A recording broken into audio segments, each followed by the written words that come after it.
YouTube, what it do is your boy Benji, and we back balling. I got the pink tee on, which means I'm really about business, obviously. Anyways, Shai just won the NBA MVP award, and all we can do is clap. I thought he should have got it last year. That was my pick for MVP. I think he's been an integral part to Oklahoma City's success. If you look at the games that he's in, and you look at the games that he's not, even though the Oklahoma City has a solid record without Shai being in the game, they were 5-1 without him. But if you watch this team and you see what they do when he's in the game, how often they will defer to him when the going gets tough and when they need a basket, when they need a play to be developed. Shai's the one they're going to, and rightfully so. And I had to throw the jacket on, hold on. But anyways, the teams that they beat were teams that didn't even be in the playoffs. I mean, look at Portland, Philadelphia, Phoenix, Utah, and New Orleans Pelicans. These teams were mid. The team they lost to when Shai was not there was the Dallas Mavericks, and that was 98-106 back in December. And that was the game that they, of course, had the least amount of points. That was 98 points. I mean, over the regular season, Shai averaged 33 points a game, 38% from the three, 52% from the field in total, 5 boards, 6.5 assists, and 2 steals a game, and a block. I mean, what else can a man do? For some strange reason, we're at a point, though, where we've got a lot of youthful talent, marketable guys, people that can truly connect with the youth. But let's say, for example, Shai, he's out in Oklahoma City. So he doesn't get quite the notoriety that I think a lot of these guys should be receiving. Like, let's say, for example, somebody like Luka, who's going to be playing in L.A. For some strange reason, though, we found every which way to disparage these guys, talk badly about them, and really kind of run the next batch of players into the mud.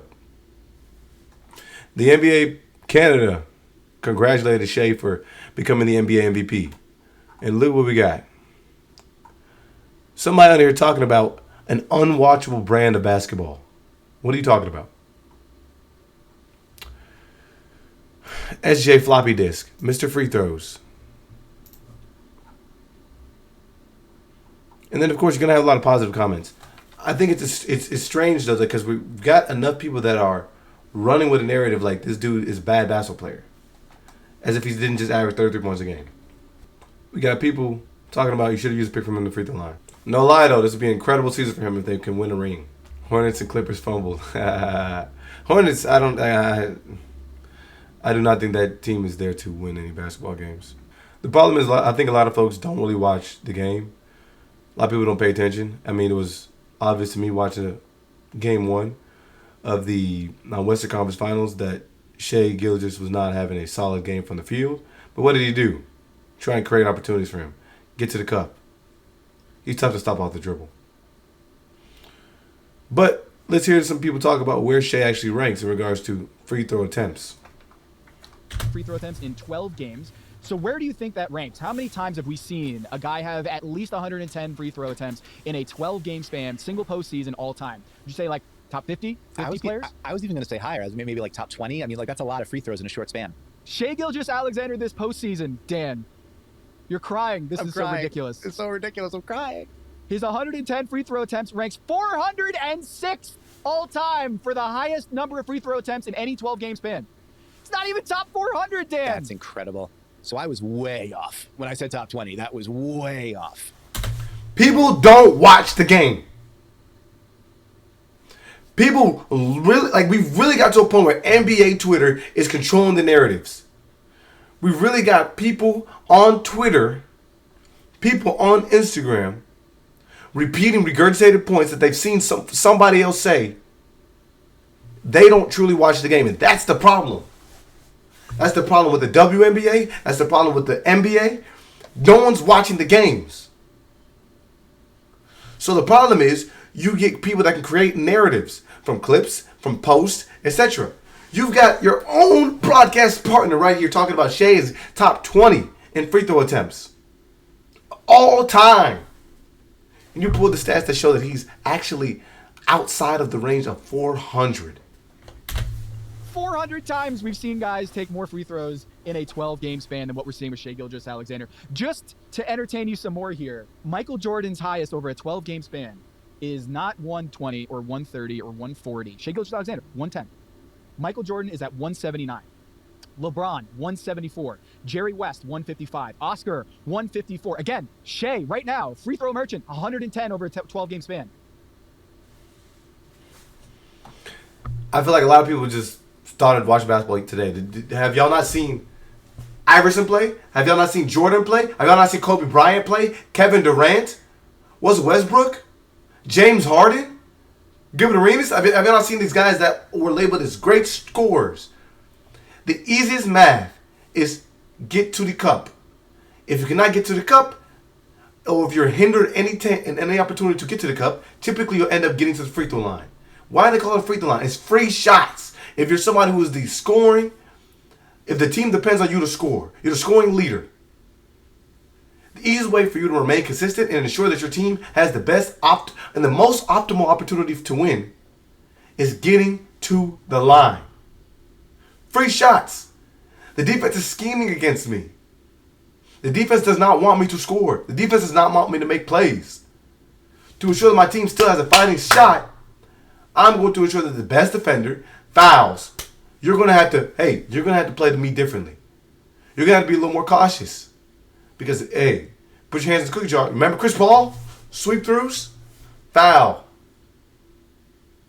Kevin Durant was notorious. Sweep through? Foul. I got to be able to establish myself offensively. If I'm not seeing shots go in, I want to get to the line, get my rhythm going, see the ball go in, mentally. It's easy. It's free. But suddenly we watch a guy go to the cup, and all of a sudden now he's a free throw merchant. Why is it? Because majority of your superstars that you're watching are shooting threes? You watch the Celtics shoot 50-something threes a game. And now everyone's surprised that the guy that's leading the league in scoring is getting to the line. Let's not forget plenty of other players that are getting to the line as well. Shai is not the top free throw shooter in regards to attempts this year. Number one is Giannis Antetokounmpo. Then you got Shai. Right under him, you got Trae Young, James Harden, Jalen Brunson, and Damian Lillard, Nikola Jokic, Devin Booker, Anthony Edwards, and Jason Tatum. In the postseason this year, you had Giannis shooting 13 free throws a game, Donovan Mitchell shooting 10 free throws a game, Luka Doncic with 9.2, Shai with 9.2, Jalen Brunson 8.3, and Paolo Banchero with 8.2. If you're talking about guys that have averaged 30-plus points a game since 2005, Shai is 23rd in free throw attempts.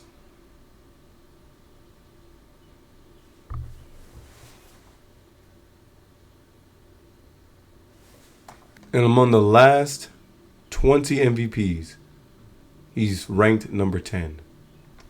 Facts. People trust eye tests and Twitter narratives other than real stats.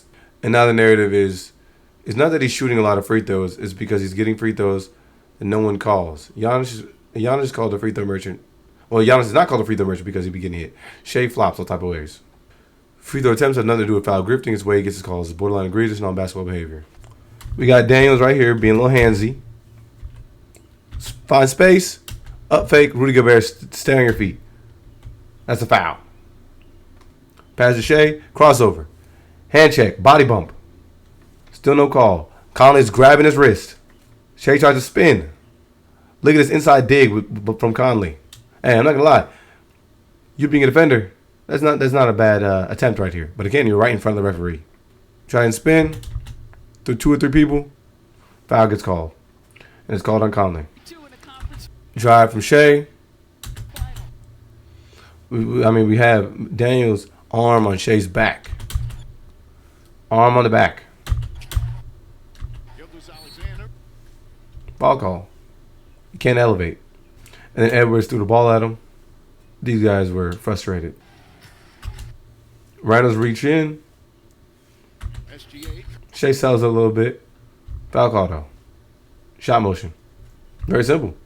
Defend without fouling. Daniels right here on the sideline. I mean, there's no way a legal guarded position. I'm pretty sure NBA came out with the rules stating that if a guy has their head and shoulders behind, in front of somebody, it's a foul. The defender trying to, create contact. It's a foul. Off ball. Ants checking Edwards. Hand in the chest. Hand in the chest. 2 hands. Shai uses a swim through. And trip, push, falls to the ground.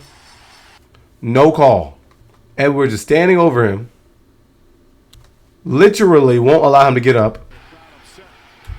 Then pushes him. Right in front of the referee. Literally, you're 5 feet away. Foul call. I mean, what are we doing? And pushes him back on the ground. Tries to get up. Look at this dude straddling him like a horse. What are we doing? I mean, Daniels guarding pretty solid there, I ain't gonna lie.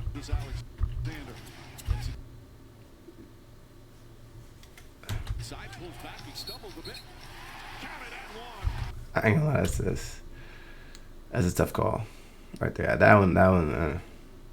But what starts to happen is when people are starting to defend you a certain way, I've noticed a lot of times referees may send a message. Hey, we let you get away with a lot of things, or we didn't let you get away with a lot of things. Here's how we're going to start officiating now. They probably went at halftime, reviewed the footage, and said, here's what we're going to do differently. I think that's one of those head and shoulder calls. Makes contact. I mean, obviously, as an offensive player, I mean, this is something you really want to take note of. Shai is so good at getting minimal amount of space and still gets that shot off. Right there with that little chicken wing. That's just enough to get a shot going. I guess that little contact enough was there to warrant to call a foul. But again, it seems like it was the message being sent. Ant turns it over. Shai tries to dive on the floor. Ant doesn't even go for the ball. Dude just trucks him. Foul. One thing Shai's really good at too, which most offensive players are really good at, is they find ways to end up showing themselves to be visible in front of the referees. What I mean by this. He drives. Right here is the referee. Right here, right? I'm going to slow down a little bit. DiVincenzo, you're being handsy. You got a hand on the back and you got a hand reaching in. In front of the referee. It's tough to make these calls. Like, if we're talking about like a referee, let's say, over there by the bench making that call, we can say, hold on, what's going on? If you're right in front of that referee, they're going to see it a little differently than we are, and, especially in real time. I think DiVincenzo, all you got to do is funnel him right in the ant. So I think, again, that's just a little too aggressive defensively. I understand the active hands thing, though, so, I'll say that one's up in the air. I don't like foul calls that don't, affect the offensive play. Like, it's not like it hindered him in any manner. Screen and roll. Both guys stay. Takes a little bump right here to his cousin. Tries to split. And it's enough where it looks like it's a trip. Most times when there's crowded, when there's crowds around the offensive player, they're going to call this and the guy falls down. I mean, it looks like a trip almost every time. Yeah, it looks like he just lost his balance. I can't tell if he bumped right there, coming across with his leg with his cousin, but he fell. More likely off his own volition. He may have lost his balance right here, but he fell on his own volition. So right here, I thought on the knee swing, I thought they bumped legs, but nah, they didn't. So yeah, good challenge. I think this one got overturned too. This is where the question may come. Look at the arm. Yeah, they overturned this one. Slows down, takes the contact, and one. I'm not mad at that. That's crafty. That's good pace. I continue to say that if Edwards gets to the rim like this, bro, Edwards could be unreal. If Jason Tatum attacked the rim with such fervor and used his ability to stay poised, bro, you add that to his sensational mid-range shot. I mean, dude, you have two dudes right there that take the leap just in the way that they see the game. But y'all know I'm a really big proponent of this angle. Ensuring that you have the angle to the cup and ensuring that the defender does not take that angle away from you. So Shai does a really good job of staying in a straight line. He never rounds out his drives if you pay attention to him. That's why he's able to get a lot of these calls. Defender cannot make you not go to that spot. This is your spot. Shai wants to get right here to the paint. I had the angle to get there. I had and shoulders past you. Edwards, you try to bump me to take me off my pass. Say you're going to sell it a little bit, but at the end of the day, him driving in straight lines what got him that call. Watching that one live was crazy. That was crazy. Same thing again. Like I said, it's just about the angle. Super reaching, you reach in, I teach. That's a foul. And he fouled out one of the more aggressive defenders. And you notice right after this moment, OKC went on a run. You did your job if you're Shai. Inside hand from Jalen McDaniels. Then two hands. Right now you're impinging upon me being able to use my left hand. I try to go to a shooting motion. You grabbing my left hand. Easy foul call. And then you have the Timberwolves shooting 51 threes. I mean, proof is in the pudding if you ask me. I do agree there are plays when guys try, when they're typically going to get that call, and they try to attempt a shot where they don't get it. And they look at the referees when they just threw up a terrible shot. This is one of those right here. He catches the guy reaching in. Defender retracts his hands. Shai tries to put up a shot. There's another drive right here. He takes the bump from Randall, and then he's really good at taking this bump and in one motion getting to the shot. At the very least, he got himself a solid attempt at the rim. He misses it. I mean, normally that's a shot. At the very least, free throws. I'm not mad at this drive, but I don't think it's a foul. Bait. Takes the bump. Tries to lay it up. Misses it. Again, these dudes started out the first half terribly from the field. And then you have another attempt right here from Shai. Takes a bump. Takes another bump. Tries to fade away. Use the glass. Doesn't go in. I don't think that's a scenario where we're going to be like, oh, this guy's a free throw merchant. He's just trying to get a shot off. A lot of these attempts were deep in the shot clock. Is what it is. You try to get yourself going, and some of that that angst of trying to get yourself going, you end up shooting a lot of bad shots. Y'all let me know what you think.